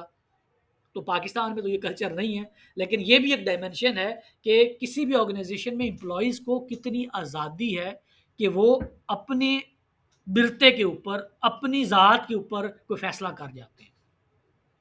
और अगली जो डायमेंशन है, अटेंशन टू डिटेल। इस पूरी डायमेंशन में से जो लर्निंग है ना आप लोगों के लिए, वो दो चीज़ों के ऊपर, एक टीम प्लेयर वाली, टीम ओरिएंटेशन की, और दूसरी attention to detail. Attention to detail जो है ना, ये एक ऐसी स्किल है कि अगर आपके अंदर है तो you are champion. Attention to detail क्या होती है कि आपको जो इंस्ट्रक्शंस दी जाएं वो आपको हिफ्ज हो जाएं और आप उनको उसी तरह से एग्जीक्यूट कर दें। आपको एक कॉम्प्लेक्स प्रॉब्लम बताया जाए, आपको प्रॉब्लम सही तरह समझ आ गया, अब आपने उसको सॉल्व करना है। इसको कहा जाता है अटेंशन टू डिटेल। आप लोगों के जनरेशन के साथ इंटरेक्ट करते हुए जो मुझे सबसे बड़ा गैप नज़र आता है वो इस वाली डिटेल में नज़र आता है। आप लोगों की जो अटेंशन टू डिटेल है ना, जो फोकस है, इस जनरेशन में बहुत बड़ा मसला है। और वो मेरे एक दोस्त ने इसको बड़े ज़बरदस्त तरीके से एक्सप्लेन किया कि आज से 10 साल पहले की यूट्यूब की वीडियोस जाके आप देखें, लेक्चर होगा 3 घंटे का, 2.5 घंटे का। इसका मतलब है कि उस वक्त, आज से 10 साल पहले, लोग 2 घंटे का लेक्चर देख रहे थे। और अब टिकटॉक है, 2 घंटे से बात 15 सेकंड तक आ गई है। तो इसका मतलब है कि जो अब की जनरेशन है, इसका जो स्पैन है टू फोकस, वो 15 सेकंड है। तो ये अटेंशन टू डिटेल ना होने की वजह से, कि अगर एक बंदा फोकस ही सिर्फ 15 मिनट 15 सेकंड कर रहा है, तो वो कहाँ सुनेगा 2 घंटे का लेक्चर, कहाँ उसको समझेगा, कहाँ उस पर रिफ्लेक्ट करेगा। तो टीम ओरिएंटेशन के ऊपर काम करना शुरू कर दें। अगर तो आप अच्छे टीम प्लेयर हैं तो परफेक्ट है, अगर नहीं है तो इस गैप को फिल करें। और दूसरा, अपने आप को एनालाइज करें कि क्या मैं कोई लंबी बात सुन के उस सारी लंबी बात को सारा अंडरस्टैंड करता हूँ, और अगर मुझे कहीं रिप्रोड्यूस करनी पड़ जाए वही लंबी बात, तो क्या मैं कर पाता हूँ। अगर तो जवाब यस है तो परफेक्ट है, अगर यस नहीं है, नो है, जो कि आपके केस में 90% नो ही होगा, तो इसके ऊपर काम करें। क्योंकि देखिए, ऑर्गेनाइजेशंस में एक जो नॉर्मल टाइम है दैट इज 8 आवर्स। तो 8 घंटे काम करने का मतलब है कि अगर आप उसमें से ब्रेक्स निकाल दें तो प्रोडक्टिव आवर्स तकरीबन आपके 6 बनते हैं। तो 6 घंटे फोकस होना चाहिए आपका। तो 6 घंटे फोकस 15 सेकंड वाली जनरेशन से आप एक्सपेक्ट करें कि जो 15 सेकंड की वीडियो तो देखता है, वो भी नहीं पूरी देखता, उसको भी स्किप कर जाता है। तो अटेंशन टू डिटेल जो है ना, ये, और ये आप चाहे किसी सेठ के साथ काम कर रहे हैं, चाहे किसी मल्टीनेशनल में काम कर रहे हैं, ये वाली स्किल अक्रॉस द बोर्ड सबको चाहिए होती है। टीम ओरिएंटेशन और इन डायमेंशन में से, वैसे तो मैंने आपको 3 असूल बताए हुए हैं, उनके ऊपर भी काम करें।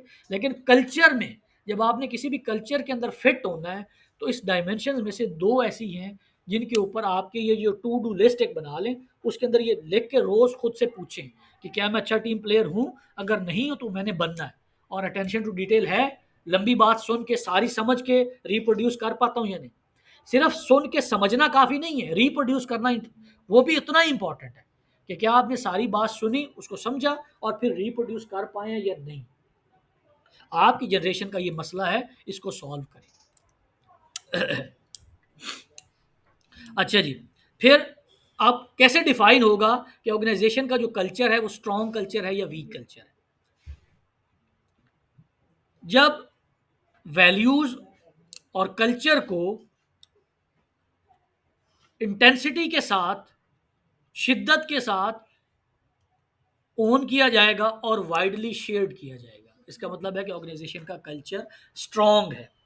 जिस ऑर्गेनाइजेशन में आप जाएं और आप काम कर रहे हो और कोई बंदा आए वो आपको बताए यार 15 साल पहले ना ऐसे हुआ था कि हमने ये प्रोजेक्ट किया, वो 10 साल पहले ऐसे हुआ था, इसका मतलब है कि स्ट्रांग कल्चर है ऑर्गेनाइजेशन का। इसको कहा जाता है कि एक हर ऑर्गेनाइजेशन की एक अनरिटन लेगेसी होती है। लेगेसी होती है तारीख।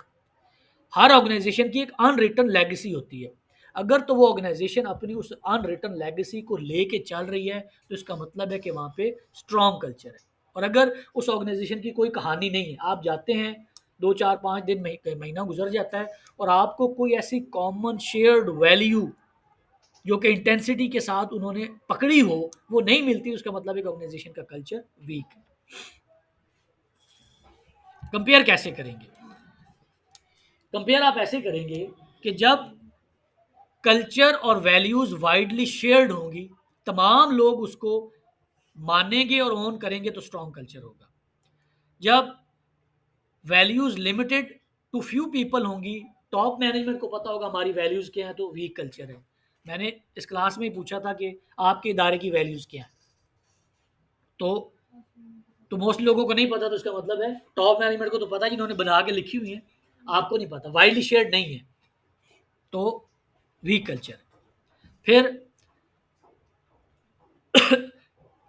कल्चर से अगर आपको अंदाज़ा हो किसी भी ऑर्गेनाइजेशन में काम करते हुए कि इसमें इस ऑर्गेनाइजेशन में काम करते हुए क्या इंपॉर्टेंट है और क्या इंपॉर्टेंट नहीं है, इसका मतलब है स्ट्रॉन्ग कल्चर है।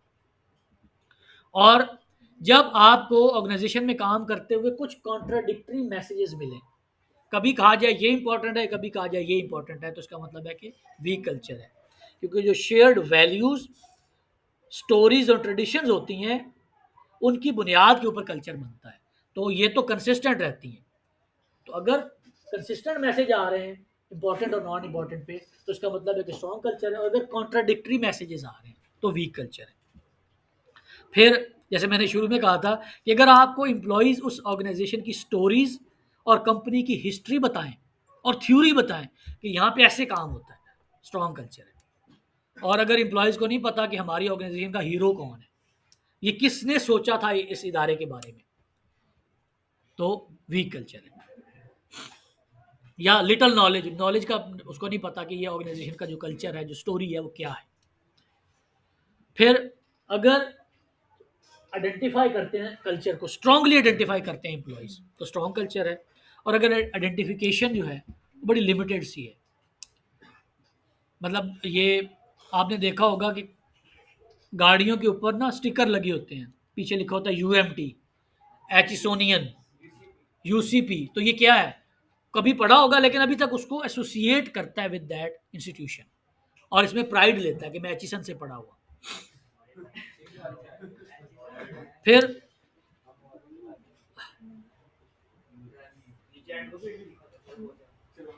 जो स्ट्रॉन्ग कल्चर है उसमें वैल्यूज और बिहेवियर, इसमें कनेक्शन होगा, और जो वीक कल्चर है उसमें कनेक्शन नहीं होगा।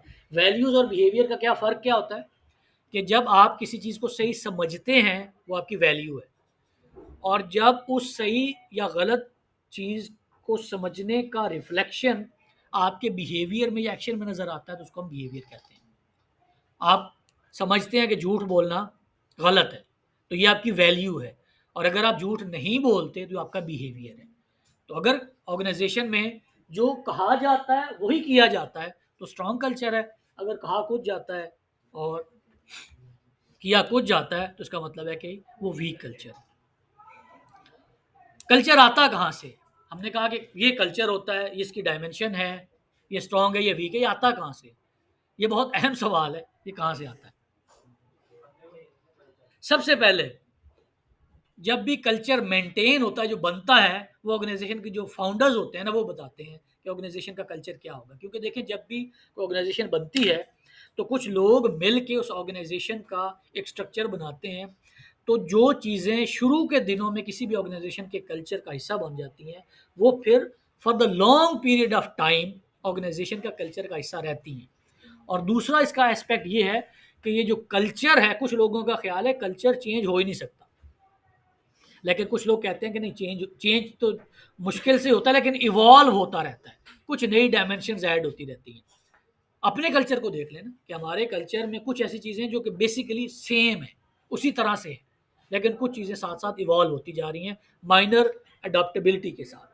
तो जो ऑर्गेनाइजेशन के फाउंडर्स हैं, जो फाउंडेशन आती है कल्चर की, वहाँ से आती है। जो ऑर्गेनाइजेशन का फाउंडर है, जो कंपनी का मालिक है, जो इदारे का मालिक है, वहाँ से आता है। फिर दूसरा, ये ट्रांसलेट होता है इनटू द सिलेक्शन क्राइटेरिया। जो आपकी फिलॉसफी होगी जब आपने ऑर्गेनाइजेशन बनाई है, आप वही रिफ्लेक्ट करेगी इनटू द सिलेक्शन क्राइटेरिया। आप जिस चीज़ को सही समझते हैं, उन्हीं पैरामीटर्स के ऊपर आप नए बंदे रखेंगे कि मैं समझता हूँ कि ऑर्गेनाइजेशन ऐसी होनी चाहिए, तो जो बंदा इसमें फिट हो रहा है आप उस तरह के बंदे इकट्ठे करेंगे। तो दूसरा फैक्टर जिससे ऑर्गेनाइजेशन का कल्चर बनता है, मेंटेन होता है, वो सिलेक्शन क्राइटेरिया है। फिर एक सोशलाइजेशन का प्रोसेस होता है। सोशलाइजेशन क्या होती है? सोशलाइजेशन ये होती है कि जब ऑर्गेनाइजेशन के अंदर एम्प्लॉयज़ आपस में इंटरेक्ट करते हैं, उसको सोशलाइजेशन कहा जाता है। एक दूसरे के साथ इंटरेक्शन को सोशलाइजेशन कहा जाता है। जब टॉप मैनेजमेंट इंटरेक्ट करेगी with the employees through socialization, तो उससे कुछ नॉर्म्स निकल के सामने आएंगी, जिससे डिफाइन होगा कि उस ऑर्गेनाइजेशन का ओवरऑल कल्चर क्या है। टॉप मैनेजमेंट, जिस बंदे ने कंपनी बनाई थी, उसका क्या विजन था, उसी विजन के हिसाब से सिलेक्शन क्राइटेरिया बनाया गया। सिलेक्शन क्राइटेरिया के बाद लोग आ गए ऑर्गेनाइजेशन में, और उन लोगों ने जब इंटरेक्ट किया, सोशलाइज किया विद द टॉप मैनेजमेंट, तो कुछ चीज़ें इमर्ज हुई जिनसे डिफाइन होता है कि ऑर्गेनाइजेशन का कल्चर कैसा है। फिर सोशलाइजेशन की हमने बात की कि सोशलाइजेशन होती क्या है। The process that helps employees adopt to organisation culture. हर अच्छी ऑर्गेनाइजेशन में जब आप ज्वाइन करते हैं तो आपको एक हैंडबुक दी जाती है, जिसमें उस ऑर्गेनाइजेशन की values, culture, vision, mission, important policies लिखी होती हैं, ताकि आप उनको पढ़ लें। तो उसके उन पॉलिसीज़ को पढ़ने के बाद जब आप उस ऑर्गेनाइजेशन के अंदर मौजूद एम्प्लॉयज़ के साथ इंटरेक्ट करेंगे, तो इस प्रोसेस को सोशलाइजेशन कहा जाएगा। आप लर्न कैसे करते हैं ऑर्गेनाइजेशन के अंदर? जब भी आप जाते हैं तो एम्प्लॉयज़ उस ऑर्गेनाइजेशन के कल्चर को लर्न कैसे करेंगे? पहले स्टोरीज, जैसे पहले हमने कहा कि नैरेटिव्स ऑफ सिग्निफिकेंट इवेंट्स और actions of people that convey the spirit of the organization. कुछ कहानियां होती है हर ऑर्गेनाइजेशन में, उससे स्पिरिट का पता लगता है कि ऑर्गेनाइजेशन ये कैसी है।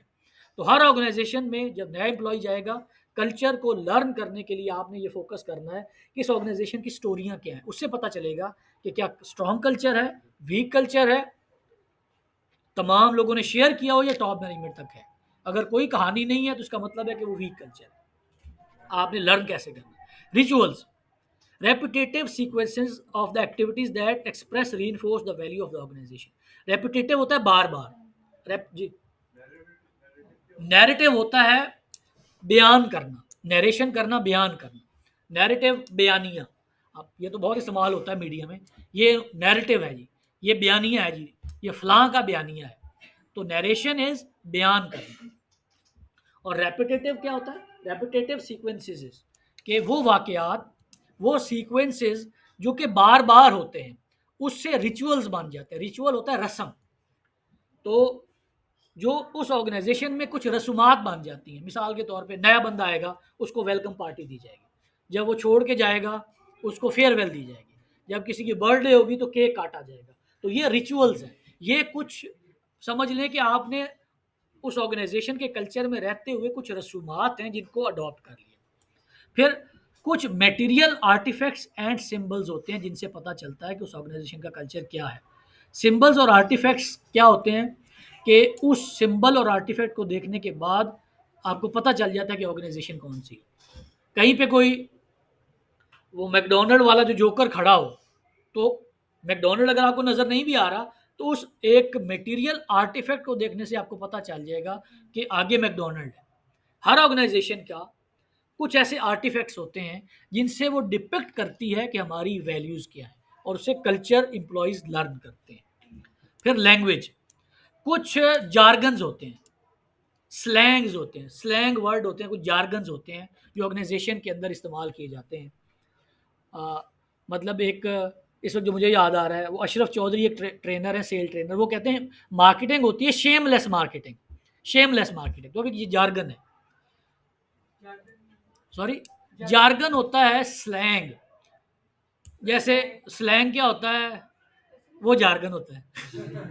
जार्गन स्लैंग होता है, स्लैंग जार्गन होता है। आप लोग अपनी रोजमर्रा की जिंदगी में कुछ ऐसे लफ्ज जो कि बेमानी से होते हैं उनको इस्तेमाल करते हैं विद द मीनिंग।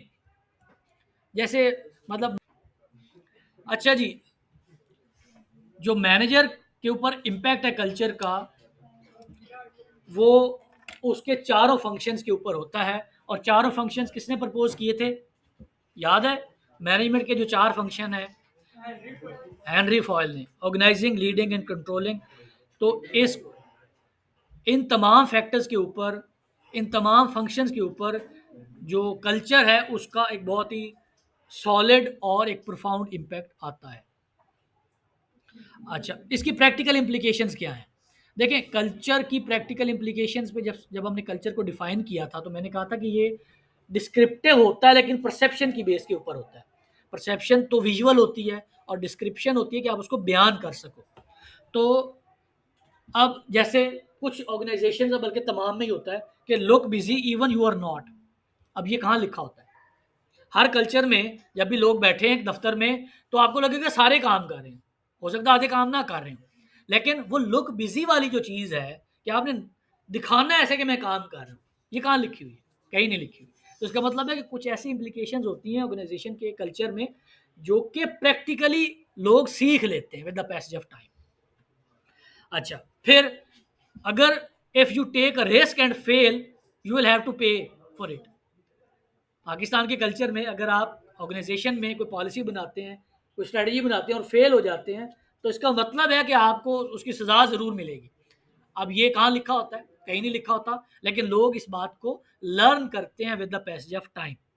फिर before you make a decision run it by your boss. ये कहाँ लिखा होता है कि बॉस से ज़रूर पूछें, लेकिन लोग पूछते हैं। फिर एक बड़ी इंपॉर्टेंट बात है कि हम we make our products only as good as the competition force us to. अगर कंपटीशन आपको फोर्स ना करे तो कोई कंपनी भी अपनी प्रोडक्ट की क्वालिटी या सर्विस की क्वालिटी बेहतर ना करे। हमें मजबूरन रिएक्शन में आके अपने कंपटीशन के अपनी प्रोडक्ट या सर्विस की क्वालिटी बेहतर करना होती है। तो ये कहाँ पे लिखा हुआ? कहीं नहीं लिखा हुआ, लेकिन हर ऑर्गेनाइजेशन में यही होता है। फिर एक और जो मिथ है, एक जो गलत फहमी है, वो ये होती है कि what made us successful in the past will make us successful in the future. कि जो स्ट्रैटेजी माजी के अंदर काम कर गई थी वो फ्यूचर में भी काम करेगी। अब ये भी एक मिथ है।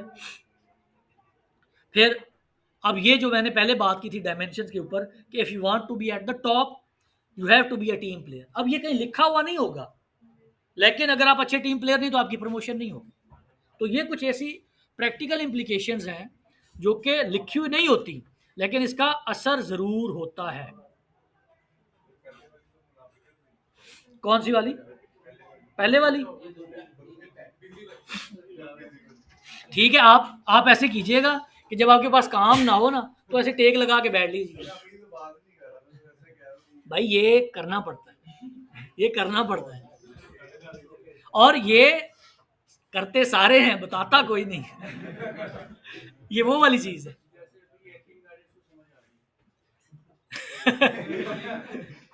अब ये देखिए, ये कहाँ लिखा हुआ है? ये भी नहीं लिखा हुआ। अच्छा, कुछ ऐसे करंट चैलेंजेस हैं, करंट इश्यूज हैं जो कि ऑर्गेनाइजेशन कल्चर के हवाले से आपको पता होने चाहिए कि कल्चर को इनोवेटिव कैसे बनाना है। कल्चर को इनोवेटिव कैसे बनाना? इनोवेशन के लिए ज़रूरी है कि आप तमाम ऑर्गेनाइजेशन के जो सेगमेंट्स हैं, जो सोसाइटी है, उसको इन्वॉल्व करें। तो सबसे पहला जो चैलेंज होता है वो ये होता है कि ऑर्गेनाइजेशन के अंदर जो involvement of the low level of management है वो इन्वॉल्व करना एक चैलेंज होता है, क्योंकि हर ऑर्गेनाइजेशन के अंदर जो पॉलिसी बन रही होती है उसमें कुछ ऐसी चीज़ें होती हैं जो कि शेयर नहीं की जा सकती। तो अगर आपने एक इनोवेटिव कल्चर बनाना है तो उसमें आपने अपने तमाम एम्प्लॉयज़ को इन्वॉल्व करना होता है। तो ये एक चैलेंज रहता है कि आपने किस तरह से अपनी पूरी ऑर्गेनाइजेशन को इन्वॉल्व भी करना है, और कुछ ऐसी इन्फॉर्मेशन है जो कि शेयर नहीं भी करनी। फ्रीडम। कितनी आज़ादी देनी है, ये तो ज़ाहिर है हर जगह का ही चैलेंज है, क्लास का भी चैलेंज है, घर का भी चैलेंज है कि कितनी आज़ादी देनी है, कि उस आज़ादी के बाद फिर वो ये ना कहें कि बस अब मैंने काम ही नहीं करना। ट्रस्ट एंड ओपननेस, एक कल्चर में एक चैलेंज ये भी आता है कि ट्रस्ट और ओपननेस, क्योंकि इंसान के ऊपर आप उसके पास्ट बिहेवियर की वजह से उसका फ्यूचर का बिहेवियर प्रोडिक्ट नहीं कर सकते, उसका ईमान है कभी भी डोल जाएगा। तो कितना ओपननेस टू ट्रस्ट आपने रहना है।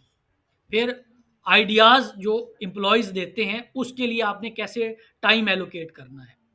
फिर ह्यूमर, प्लेफुलनेस का और ह्यूमर का कितना रखना है हिस्सा इन द कल्चर, कि ऑर्गेनाइजेशन की नॉर्म्स भी इंटैक्ट रहें और एक लाइवली कल्चर भी बन जाए, एक लाइवली इन्वायरमेंट भी रहे। ह्यूमर होना भी बहुत ज़रूरी है। कॉन्फ्लिक्ट की रेजोल्यूशन कैसे होगी, अगर कॉन्फ्लिक्ट आ जाता है, कॉन्फ्लिक्ट का उर्दू क्या होता है, तसादुम हो जाता है, तो उसको रिजॉल्व कैसे किया जाएगा, किस हद तक डिबेट्स को इनकरेज करना है और डिबेट को इनकरेज करके अपने कल्चर का हिस्सा बनाना है, और रिस्क टेकिंग के लिए आपने कितनी फ्लेक्सिबिलिटी अपनी ऑर्गेनाइजेशन के कल्चर के अंदर रखनी है। कस्टमर रिस्पॉन्सिव कल्चर होना चाहिए तमाम ऑर्गेनाइजेशन के अंदर। जैसे मैंने कहा था कि एक होती है पीपल ओरिएंटेशन, एक होती है प्रोसेस ओरिएंटेशन। तो माई vote is with people orientation. हमेशा कस्टमर रिस्पॉन्सिव कल्चर होना चाहिए। टाइप ऑफ जो एम्प्लॉयज़ आप रखें उसमें इस बात की बुनियादी अहमियत होनी चाहिए कि यह क्या कस्टमर सर्विस अच्छी कर सकता है या नहीं। टाइप ऑफ जॉब इन्वायरमेंट ऐसा होना चाहिए कि जो कस्टमर फोकस्ड हो। एम्पावरमेंट दी जाए कि अगर बॉस नहीं भी है तो कोई सबॉर्डिनेट बॉस के बिहाफ के ऊपर फैसला करे। रोल की क्लैरिटी होनी चाहिए कि किसके ज़िम्मे क्या है। हर जेडी, हर जो जॉब डिस्क्रिप्शन होती है उसमें एक लाइन लिखी होती है कि all those activities assigned by your supervisor. तो ऊपर लिस्ट लिखी हुई है कि 10 ये काम करने और 10 नीचे ये लिखा हुआ है। तो ये आइडली नहीं होनी चाहिए, हर बंदे को पता होना चाहिए कि बॉस जो मर्जी असाइन कर दे वो मेरी जॉब का हिस्सा नहीं होना चाहिए। और consistent desire to satisfy and delight customer, ये कस्टमर रिस्पॉन्सिव कल्चर का जो बुनियादी एसेंस है, अगर वो ये चाहते हैं आपके कल्चर में, आपके ऑर्गेनाइजेशन में, अगर ख़ास तौर पे सर्विस सेक्टर की ऑर्गेनाइजेशन है आपकी, तो आपके कल्चर के अंदर ये तमाम डायमेंशन ज़रूर होनी चाहिए। आखिरी जो टॉपिक है इसके अंदर, दैट इज़ कि ऑर्गेनाइजेशन के अंदर कुछ रूहानियत भी होनी चाहिए, कुछ स्पिरिचुअलिटी भी होनी चाहिए। A culture where people promote sense of purpose. देखिए, मशीन नहीं होता इंसान, वो जब भी ऑर्गेनाइजेशन के अंदर आएगा तो एक तरह से मोनोटनी क्रिएट हो जाएगी। वो डेली आएगा, काम करेगा, चला जाएगा। तो इस रूटीन से एक वक्त आएगा कि वो तंग आ जाएगा कि मैं काम करता हूँ, उसके पैसे मिल जाते हैं। तो सेंस ऑफ पर्पस आपने अपने एम्प्लॉयज़ को ज़रूर देना है। अब ज़ाहिर है वो ऑर्गेनाइजेशन में तो कोई ऐसा अरेंजमेंट नहीं किया जा सकता कि जिससे उसको सेंस ऑफ पर्पस मिले, तो उसके लिए आपने कुछ स्पिरिचुअल डायमेंशन भी ऐड करनी है। और कैसे करेंगे? स्ट्रॉन्ग सेंस ऑफ पर्पस, हर बंदे, हर एम्प्लॉय के लिए एक सेंस ऑफ पर्पस हो। सिर्फ ये ना हो कि मैं यहाँ काम करता हूँ, सैलरी लेता हूँ और जो ट्रांजैक्शनल रिलेशनशिप है यहाँ तक है, ये नहीं होना चाहिए। एक सेंस ऑफ पर्पस, एक बिलोंगिंग, एक एसोसिएशन ऑर्गेनाइजेशन के कल्चर के साथ, उस इदारे के साथ ज़रूर होनी चाहिए। फिर अगर आप चाहते हैं कि स्पिरिचुअल ऑर्गेनाइजेशन आपकी बने तो इंडिविजुअल डेवलपमेंट के ऊपर ज़रूर काम करें। हर बंदे का जो इंडिविजुअल गोल है, पर्पस है, ज़ाती ज़िंदगी है, उसमें इंटरेस्ट लें और उसमें से देखें कि इस प्रोफेशनल लाइफ के साथ साथ इसका जो करियर है, जो पर्सनल लाइफ है, वो कैसे बेहतर हो सकती है। ट्रस्ट एंड ओपननेस रखें अगर किसी को कोई मसाइल हैं, क्योंकि जब भी डाइवर्स किस्म के लोग काम कर रहे होते हैं तो उसमें ट्रस्ट इश्यूज आ जाते हैं और ओपननेस के मसाइल पैदा हो जाते हैं। एम्पावर करें लोगों को कि वो फैसला करें। और ऑर्गेनाइजेशन के अंदर एक टॉलरेंस हमेशा होनी चाहिए कि अगर कोई बंदा अपना एक्सप्रेस करता है ग्रीवियंस या दुख, तो उसको टॉलरेट करना चाहिए, उसको हज़म करना चाहिए और उसको अडॉप्ट करके अपनी ऑर्गेनाइजेशन के अंदर एक टॉलरेंस का माहौल रखना चाहिए। तो ये था हमारा चैप्टर जो कि आपने पढ़ा हुआ था, जिसके बारे में मेरा ख्याल है